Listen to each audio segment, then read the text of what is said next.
fellas, so today I wanted to just get on here and just talk about like 6 things that might be making you less attractive or more desirable to women. Not that I'm some expert or whatnot, but I've been through a few relationships, and I've also took time to study like female psychology to understand what they like versus what they don't like. So today I'm going to share 6 things that might be making you less attractive to them. Thing that always comes in at number 1 is a guy that does not have a plan or ambition or goals. Oftentimes, women look at men for leadership and guidance. They just want to turn their brain off and feel like safe. So if you out here winging it, just figuring this shit out on a daily basis, she just don't feel safe with you. And when she no longer feels safe, she starts to lose respect for you. And once she starts losing respect for you, her body will start to reject you. Attraction is gone. The second biggest turnoff is a guy with poor mannerisms, especially like the guys that treat the waiters and servers like shit. That's the biggest turnoff, yo. Don't do that. Also, not knowing basic chivalry.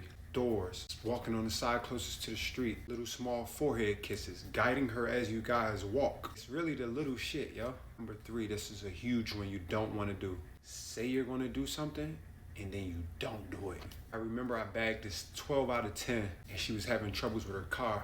And I was like, don't worry, like I'll cover it. A few days went past and I genuinely just forgot that I even said that. The lady never spoke to me again for about 6 months. Finally spoke to her, I asked why did she end up leaving.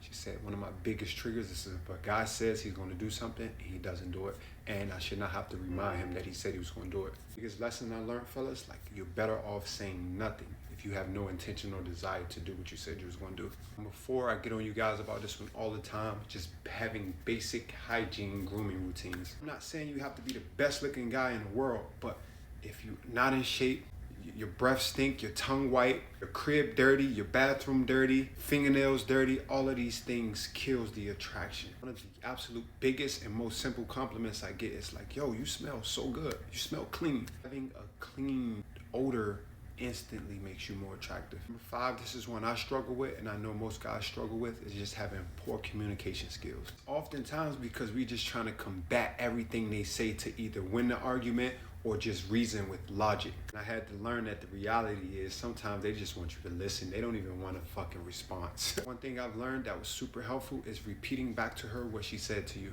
I'll give you an example. She comes to you and say, hey, I was angry because when I came to you and told you that my boss made me feel like shit at work, I didn't feel supported. You would then say, okay, you're upset at me because you didn't feel support from me when you were telling me that your boss made you feel like shit at work. Gotcha. Super simple, because if you lash out, you push her further away. Last one, this is one I also struggle with that I had to learn. Not knowing when and how to help. Women these days will rarely ask for help. They're not gonna ask. It's not even always financial. You just wanna be impressed by like the gestures. You have genuine gestures that makes her life a little bit easier. It's not that you paid $500 for the work bag. It's the fact that you paid attention to detail that she been complaining about this same work bag for the last 3 months. Anybody with money can go and splurge and buy some frivolous shit, but it's the fact that you knew she needed that new work bag that means the world. I hope these tips helps.